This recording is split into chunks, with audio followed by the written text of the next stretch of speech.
Thank you all for joining us today for our weekly COVID-19 briefing. Today, I am joined by Monroe County Public Health Commissioner Dr. Michael Mendoza, and I am also very pleased to be joined by Danielle Lyman-Torres, the Commissioner of the City of Rochester's Department of Recreation and Human Services. Before we begin, I'd like to remind everyone watching that we have a Spanish language simulcast available on the Monroe County Communications YouTube channel. It's easy to find. Just go to youtube.com and search Monroe County Communications. And as always, I want to thank our American Sign Language interpreters from Sign Language Connection for providing ASL interpretation service today and every week.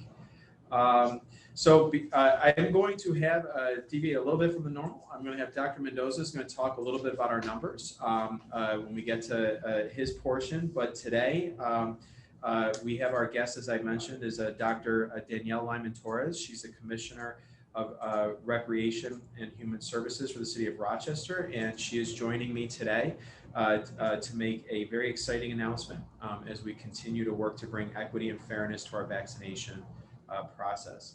Thanks to the incredible partnership with Mayor Lovely Warren and the City of Rochester, the Finger Lakes Vaccination Hub, the University of Rochester Medical Center, Rochester Regional Health, the Black Agenda Group, La Cumbre, the United Way, and many other community-based organizations and our faith-based community. We are excited today to announce that we will be bringing greater access to those most acutely impacted by COVID-19 into our city neighborhoods.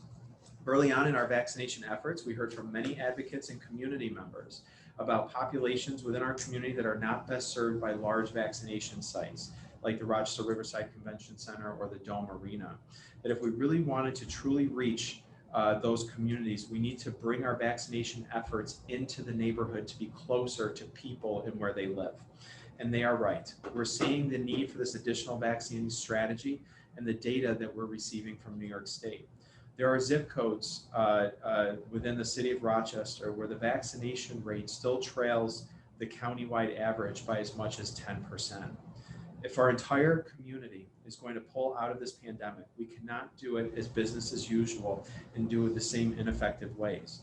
We must act, and we must start by working together to bring vaccine to where people live. So starting next Thursday, April 8th, a community-wide partnership will be bringing vaccination clinics to all 4 quadrants of the city of Rochester on a recurring basis. Thursday's clinic will be in the southeast at Baber AME Church, Fridays in the southwest at Memorial AME Zion Church, Saturday at the Jackson Rec Center in the northeast, and Sunday at the Edgerton Rec Center in the northwest. Appointments will be available for residents of specific zip codes within the city of Rochester.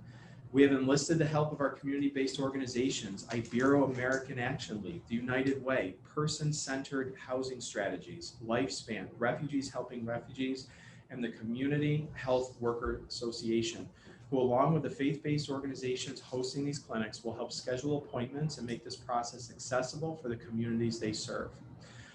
There will also be appointments available on Monroe County's website beginning Friday morning at 8 a.m. Next week, we also expect to open up additional scheduling options that will look to address the digital divide when it comes to accessing these critical clinics. At the end of this pandemic, we must be able to say confidently that we did everything within our power to ensure everyone in our community has equal access to getting this life-saving vaccine. Today is a critical step towards being able to do just that. As we continually work towards the goals outlined when we first launched the Finger Lakes COVID-19 Vaccination Task Force, ensuring equity and transparency in vaccine distribution, these neighborhood-based clinics will play a significant role in bringing the vaccine to those who need it most but have limited access.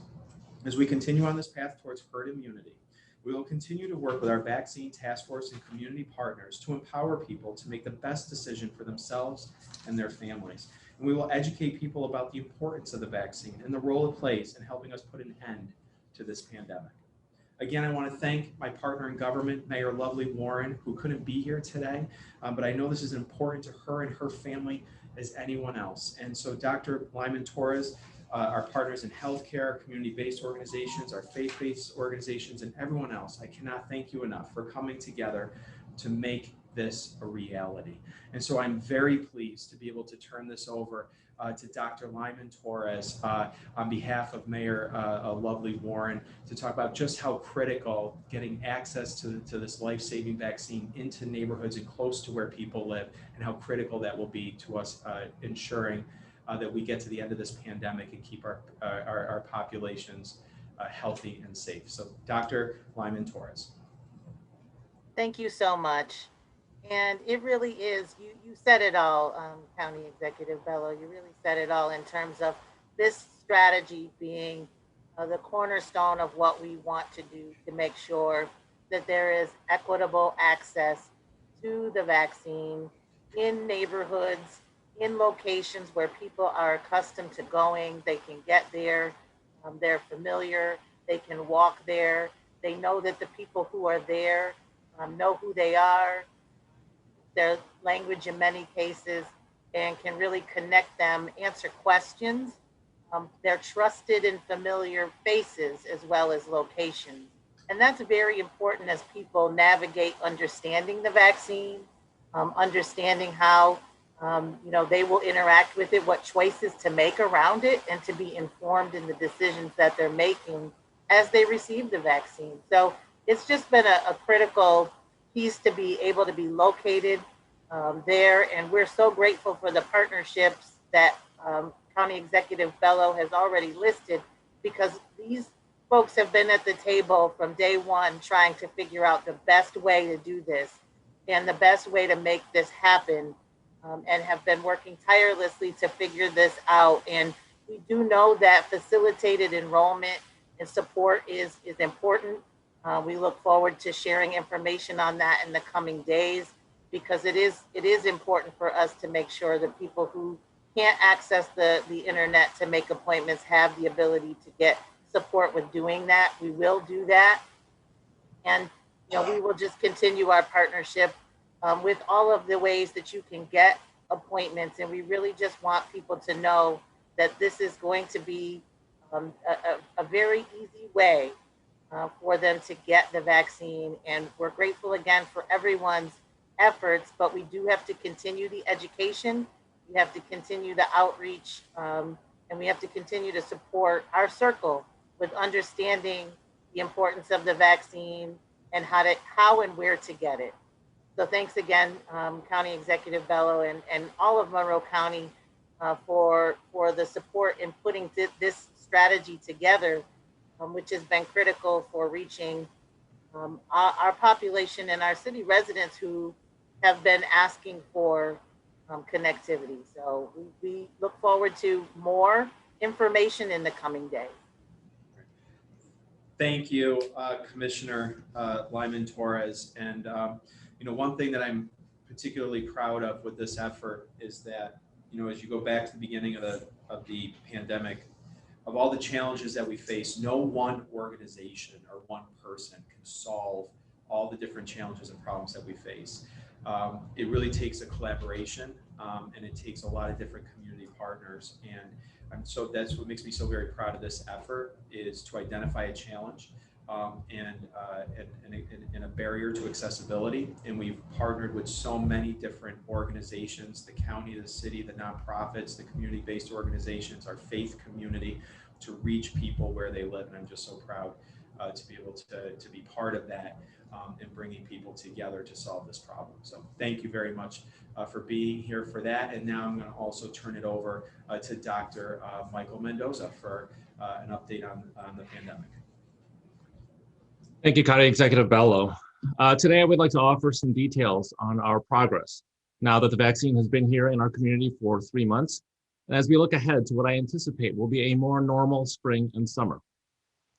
First, we know the vaccine is working. We are seeing fewer deaths, especially among older adults, and the number of new cases among people aged 60 and older has dropped significantly since earlier this year. In December and January, people aged 60 and older represented over 25% of new cases. Today, they represent 13% of all new cases. At the same time, we are seeing an emerging trend in cases among people younger than 60. When comparing the first 3 weeks of March to the first 3 weeks of October of last year, the rate of increase in new cases among people 0 to 59 was 2.5 times greater this past March than it was in October. I want to call special attention to people younger than 30, the group that now represents 42% of all new cases. We are seeing the greatest increases in people aged 5 to 17, now at 18% of new cases, up from only 8% in late December. And the 18 to 29 age group represents the highest age decade of all decades, with new cases at almost 25% of all new cases. As you'll recall, it was shortly after we saw increases like this last fall that we began to see our numbers increasing dramatically, leading to our winter surge and the Finger Lakes region having the highest positivity and new case rates in the state. I attribute our current increases to 2 factors. First, the likely presence of more contagious variants, and second, COVID fatigue. Experts from across the country predicted that the UK B117 strain would be the predominant strain in the US by mid-March. Our numbers locally would appear to be consistent with that prediction, although we are not testing routinely for this variant. Our numbers are also consistent with COVID fatigue. Although those who are vaccinated are seeing the benefit of vaccination, we do not yet have herd immunity. So for the great many who have not yet gotten their vaccine, this pandemic is still the same pandemic that we were fighting in 2020, and it is getting really old. Although other areas have already seen much greater increases in their numbers, elsewhere in New York State, even as close as Erie County and across the Northeast, I do not want us to resign ourselves to the same fate. We can and should turn this around. I believe that warmer months will bring us relief, but until then, our numbers are at a precarious point. If we can manage to keep community transmission low, not only will we protect those who are not immune, but we will also limit the potential for wider spread of known and unknown variants of COVID-19. At this point, this is a race between the vaccine and the variants. How quickly can we get as many people vaccinated versus how much longer can we work together to limit community transmission, to contain the COVID variants while we all look to return to some semblance of normalcy? Today, we are reporting over 200 new cases. We may all be over the pandemic, but clearly the pandemic is not over us. I believe we can again rise to the occasion as long as we get our vaccine as soon as we can, and as long as we wear our masks, observe physical distancing, and remain thoughtful about our gatherings. And with that, I will turn it back over to the county executive. Great. Thank you, Dr. Mendoza, and Steve Bars here will manage questions. Okay, first is Racquel Stephen from WXXI. Yes, hello. My question is, the demographic ages 5 through 17, you're seeing the spike in cases. I'm assuming that demographic will probably be the hardest to get vaccinated. Do we have any strategies in place to kind of enforce this age group to get vaccinated? Well, we can only vaccinate them when the vaccine is available. And there is some promising news on the horizon that the Pfizer vaccine may be available in the coming months. But until then, we cannot wait simply for the vaccine. And so, as I said, this pandemic is the same for that demographic as it was last year. We need to be very, very careful about those gatherings. We're hearing more through our contact tracing of sleepovers and informal gatherings indoors, whether or not they're related to sports or other activities. The story is really the same as last year. Schools themselves have not shown to be a source of significant transmission. Neither have any of these sporting events. It's all of the activities that are around them. So while we wait for the vaccine, I call on all parents to be very thoughtful about the gatherings that we allow our children to participate in. Did you have a follow-up, Racquel? Yes, as far as parents, are you going to rely on parents when the vaccine does become available to all age groups? Are you going to rely on parents to make this known to their kids and force it to their kids? What is the role of parents as vaccines become more available to all age groups? Well, the role of parents is the same as it always is to educate our children and make sure that they take advantage of every opportunity they can to remain healthy and safe. No child will be able to get a vaccine without parent consent. It will not be required. We cannot mandate this vaccine under the current authorization. So we simply ask all parents to think about their children's well-being and make the decision that makes best sense for them and for the community. Thank you. Thanks, Racquel. Next is Patti Singer from the Minority Reporter. Hi. So we are 15, 16 weeks into vaccination, into vaccine coming into the community. And so I'm wondering about why now we are doing this effort in the city when we've known all along about disparities and disproportion. It's taken 15 weeks to get into vaccine distribution. Why did it take so long? Well, Patty, we've been talking about this for the last several weeks, putting together this collaboration to bring vaccine into neighborhoods. And I think there's a couple factors in play. One is first we have to follow the data. We have the data. There are certain zip codes in the city of Rochester that have been identified that are running about 10% behind where the county average is. So I think we need to target those zip codes is the right way to go. The second is the availability of the vaccine, and to make sure that we have the vaccine has been increasing week to week. That's been coming into this community and into the region. We're at that point now where we can really get into neighborhoods, specifically target zip codes that are running behind the average, and be able to bring them hopefully up to where that county average is. It's about accessibility, though. It really is about making sure that you have that access in the community. Not everybody can drive and get downtown to the convention center. Not everybody has the same type of access, particularly when you're looking at the digital divide. And so this effort in collaboration is really about closing those gaps and making sure that there's an equitable access to the vaccine.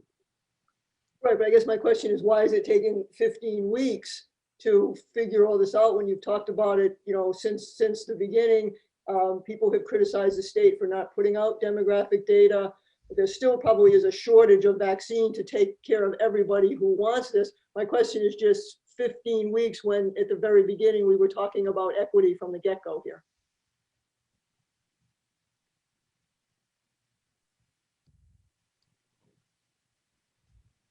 Well, I would like to chime in too about the equity pods that we have been able to hold. While it hasn't been a standing clinic situation, I think the standing clinic situation has been guided by the vaccine supply and our ability to supply standing clinics. But we have been holding equity pods for many weeks. And trying our best through those avenues to hold temporary or pop-up clinics specifically in neighborhoods, in our centers, at living facilities where there's congregate living facilities. There have been a number of those efforts going on, but this effort in particular is really what we wanted to get to by the time we get to this, eligibility, where the eligibility has been broadened, the supply has been more available, and now there's an opportunity to make both of those things work as we try to reach the hardest hit zip code. Thank you. Thanks, Patty. Next is Tanner Jubenville from 13 WAM. Oh, sorry, it's Tyler Brown. Hello. Thank you guys so much for your time. My first question, it had to do with, of course, the increase in COVID cases that we are seeing in 30 years and younger. My question to Dr. Mendoza is, are there any concerns with spring break travel, especially guidelines being lifted starting today, no longer having to quarantine, families are leaving, going to other states, coming back, kids are going back to school? Is there any concerns that these cases could get even higher? Absolutely. This is why we issued the recommendation last week that people be very thoughtful about their travel, particularly if you're going out of state or even if you're going somewhere within the state of New York. We know that travel represents a risk. And no matter where you're going, the chance of asymptomatic spread, particularly among 30 and younger who are generally not yet vaccinated, remains very, very real. So I again ask all travelers and all residents of Monroe County, for that matter, to be very thoughtful, particularly in the next week as students return. This stands to greatly threaten any of our efforts to try to reopen schools, reopen the community, and reopen gatherings and so forth. So I do think that this return from spring break represents probably the last major hurdle between now and the end of the school year, at least. So I think we need to just keep working at it. I know that people are frustrated, but I think this represents a very precarious time in the pandemic for us. And I think now is not the time to let up our guard. And my next question is obviously something that's made big headlines, the Johnson & Johnson incident, 15 million doses thrown away. Is there any inkling that or any sort of notion that that could trickle down and affect our supply of the 1-dose Johnson & Johnson vaccine? Well, it will certainly affect our future supply. This is a major setback for the company. But the Johnson & Johnson that we've received today was not affected by this. So anybody who's received their dose does not need to worry, but certainly our worry at the health department level is that this will greatly diminish our supply in the coming weeks. Thank you. Thanks, Tyler. Next is Gino Pinelli from City News. Hi, how you doing? So I just wanted to get a reference for these clinics that are going to be opening up in the city. What is the capacity that's expected there of how many people these are going to be able to serve? So initially, next week for the clinics, that we've reserved 1,100 vaccine doses to be spread out over those 4 days. And then beyond that, week to week, it will be dependent, obviously, on how much additional vaccine comes into the region. Gotcha. And to build off a previous question here, as the guidances open up and more people are able to get vaccinated, is there any concern right now about our supply chain of that we're going to have enough to continue vaccinating at a rate that's going to be able to reach everyone that needs them in the county? I'll start. I don't know if Dr. Mendoza wants to weigh in too, but I'm not. The vaccine over the last couple of months have been coming in at an increasing rate, and so I don't have any immediate concerns that there will be a fall off in the amount of vaccine coming. So I feel very confident. All the signs coming from the state and federal governments are that we should be expecting increased amounts so that there's enough vaccine availability by the end of May, I think it is, to be able to do everyone who's eligible. So for that goal to continuously be set, we would have to continue to see this increase into the future. And so I feel very confident that we'll continue to see the increase. What we're going to also continue to do is go back to the original goal that I had set back in December, which was that we don't know week to week how much vaccine will be coming. We receive that information every weekend.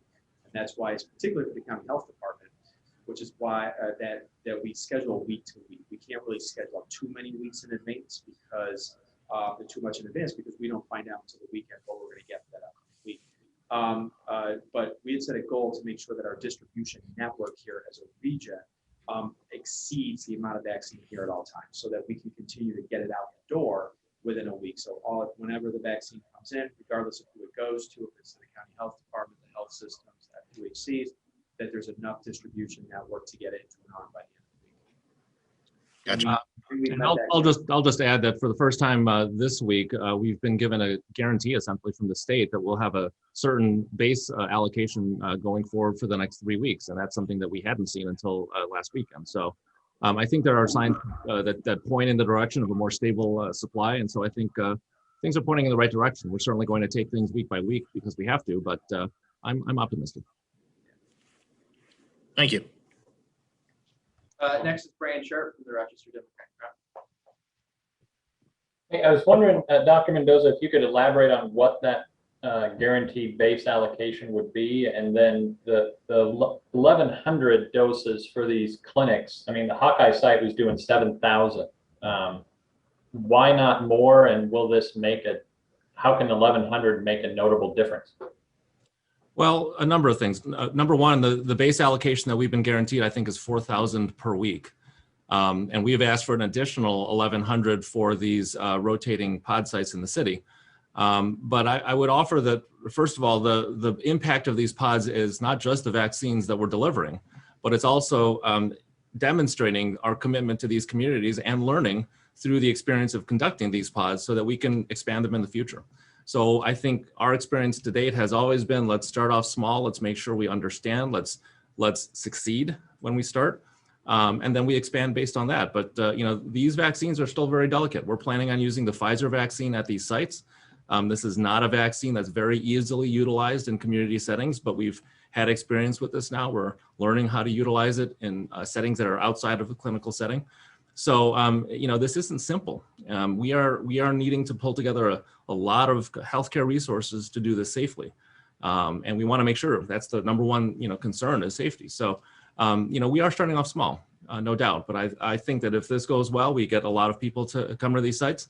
Not only will we be able to serve more at these sites, but we'll build that trust with the community. So hopefully that people will be comfortable to go wherever they'd like to in coming weeks.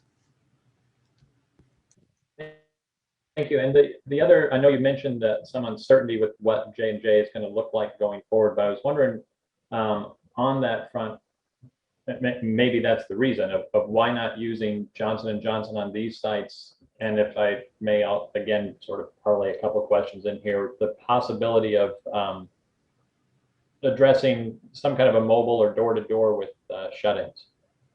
Right. So the J&J is actually, much higher priority, frankly, for incarcerated populations where we actually don't know where they're going to be in 3 or 4 weeks.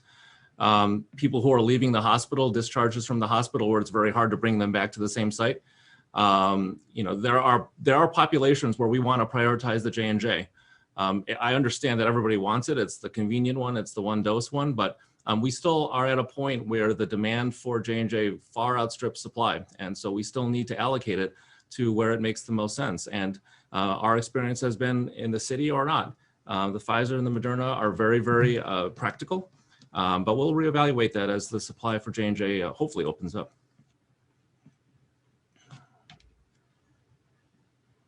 Okay, thanks, Brian. Next is Jennifer Lukey from WHEC. Hi, this is actually Jim Tortora for HEC, standing in for Jennifer. With the younger demographic being open to 30 this week, and going down to 16 next week, has there been any indication of a lack of acceptance of the vaccine as we get lower in the demographic? Is that a concern at all, buy-in? Well, I think we don't ever want to take it for granted. I think we won't really know until things open up and we look at the data. But I do think that we need to rely on this demographic to take this very seriously and get their vaccine. They are now representing really that last hurdle of demographics that we need to vaccinate. We know that there are known long-term effects to COVID. I understand that the vast majority of people in this demographic will not fall ill, be hospitalized, or die, thankfully. But we still need to be thoughtful about what the long-term effect of even indolent disease will be in this group. And we still have to remember that the 70%, just under 70% of our community is still susceptible, has not gotten the vaccine. We know that prior infection confers some immunity, but we don't know for how long or how strong. So, this is a very important demographic, and so we'll never take it for granted. We'll want to make sure we educate them, and we're already looking ahead to ways to reach out to them using creative media and so forth. So our work is not done. We need to very much focus on the under 30 crowd in the weeks to come. Okay, thank you. And a follow-up on schools, and we know you're asked this every week, but it looks like the state decision probably won't come till at least next week. And we know superintendents are frustrated, but we also seen some school district polls. Most of the parents are content with their current arrangement, at least for the remainder of this year. How important do you feel it is for the remaining couple months to still get kids back full time versus just focusing on the fall? Is that to me or Dr. Mendoza? Whoever would prefer. Well, listen, I'll say this, I'll reiterate what I said last week, which is that, well, I'm equally frustrated that there hasn't been an additional guidance being given to schools, because there's a lot of families who are content and children are worth learning and doing just fine at home. But there are also a lot of children who need to get back in the classroom. And so, the CDC put out additional guidance a couple of weeks ago that would help clarify different ways that can safely be done. Dr. Mendoza has laid out that we have not seen an outsized transmission of the virus in schools. Schools continue to remain safe, and we're grateful to our administrators and our teachers and families for keeping the schools safe for the children there. And so I remain hopeful that the state brings that guidance out so that it can't be a one-size-fits-all approach for anybody, for the schools or for families and their children. We need to be able to provide those options for children to get back into school when it can be done safely. And I'll just add that, the current New York State guidelines are no longer in sync with the best available evidence. And it would be really great if the state health department issued an update on where the guidance for schools would be. And then our school districts would have a choice. Right now, they don't have a choice based on the evidence. They have a choice based on guidelines that were issued last summer. So I think there are people on both sides of the fence. I do think that schools should have the option to open. I think in general, most schools will try to do that as best they can. But right now, our hands are tied. We're waiting, just like everybody else, for updated guidance from the state. I agree 100%. Thanks, Jim. I believe we got one last question from George Radney from Challenger Community News.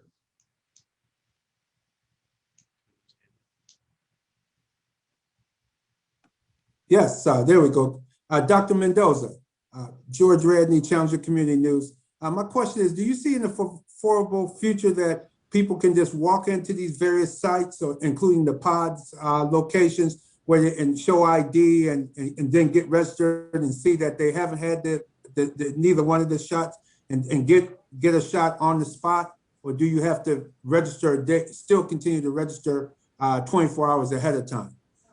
No, I actually think that once things are opened up essentially to all adults, I would like to see options for walk-in availability. Obviously we have to find a way to manage that. We don't want 150 people showing up for 10 minutes worth of appointments. But I do think that we have a lot of experience scheduling in healthcare, and we can find ways to do walk-ins. I think that's just an example of how we need to be creative and adapt to the changing demand. I think with every successive percentage point of this community that we want to get vaccinated, we're going to have to work just that much harder than the previous percentage point. So I absolutely do think that walk-in access should be available at some point.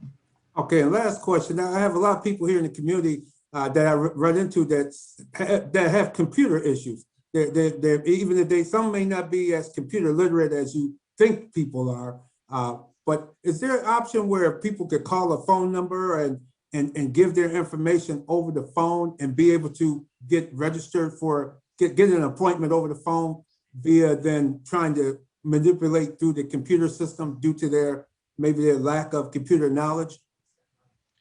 Yeah, I recognize the challenges that the digital divide has brought. So the New York State has set up a vaccination hotline that can be called, and through that hotline, what they do is they can look at all the various available vaccination sites across your county and schedule you an appointment right there over the phone. So I would encourage folks to check that out. And then Commissioner Lyman Torres alluded to it earlier. We're working again with the CBOs here locally to be able to announce in the coming days another partnership that we think will bridge the digital divide and help a lot more people be able to sign up easier. Yeah, because that's the key that we're seeing here, that it needs to be a little bit easier. And thank you very much for your both your time. Absolutely, 100%. I'll give that that number real quick. The hotline, it's 833-697-4829. Again, it's 1-833-697-4829. And stay tuned. There's more to come. Okay. I think that's everybody. So thank you all very much for tuning in. Thank you, Commissioner. Thank you, Commissioner Lyman Torres. Thank you, Dr. Mendoza, and we'll look forward to seeing you again next week. Take care.